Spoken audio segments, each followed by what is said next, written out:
Kalau bos tengah cari kereta untuk kerja, nak 4x4, nak kereta tahan lasak, nak kereta spare part senang, nak kereta senang maintenance, penting jangan lama sangat dengan harga termurah dekat market Malaysia. Okey, ini hari Mr. D baru dapat ini tahun 2014 Mitsubishi Titan 2.5 Auto 4x4 yang engine VGT. Kereta ni semua cantik, original cak sampai sekarang. Boleh percaya dah, original cak sampai sekarang. Cuma dia punya lampu kiri kanan ada blur sikit, ada kuning sikit, tapi boleh polish, tak ada crack, tak ada pecah. Okey, engine, gearbox, suspension semua elok tak ada banjir. Kereta ni ini hari cuma nak jual 38,800 saja. Ini juga boleh buat full run kalau bayar full run 6 tahun ikat, bulanan baru 800 lebih saja. Okey, sekarang Mr. D review ini kereta, kasih bos tengok.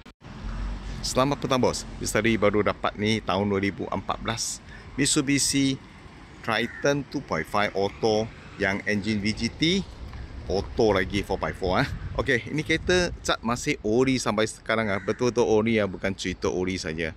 Lampu ada kuning sikit saja, boleh polish, tak ada crack, tak ada pecah.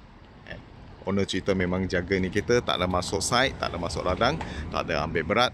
Kereta memang jaga dengan pakai cermat lah. Okey, kereta ni semua lawan original lagi Okey, ini hari juga Mr. D nak jual harga termurah dekat market Malaysia, 38,800 saja Semua original owner lama memang ada jagalah, boleh kata ini kereta.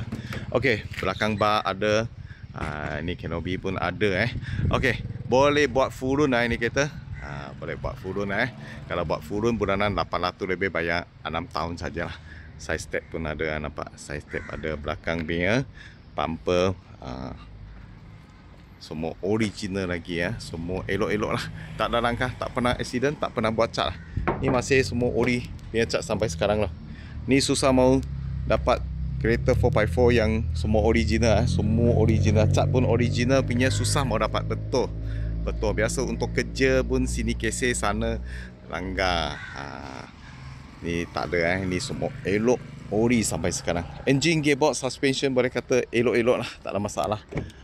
Aircon pun sejuk-sejuk lagi Okey, engine VGT, leather pun semua cantik lah. Ni pun asal punya leather semua ori cantik lagi. Itu screen, itu Android boleh pakai, tak ada masalah. Steering pun okey, tepi pintu semua cantik lah. Cuma kotor sikit, boleh cuci tak ada problem Okey, tepi belakang pun semua elok lah, nampak semua elok lagi, cuma kotor sikit baru masuk Tahun 2014 punya Mitsubishi Titan 2.5 VGT Ini ada sunroof lagi. Harga cuma 38,800 sajalah. Buat full run boleh, tak ada masalah. Bulanan baru 800 lebih, bayar selama 6 tahun saja. Kalau bos mau ini kereta, cepat kontak Mr. D. Setiap hari Mr. D akan post 2 video tolong bos dapatkan kereta terpakai harga termurah dekat Malaysia. Sila follow Mr. D punya video, sekurang-kurang boleh dapat kereta yang bos suka lah. Thank you bos support.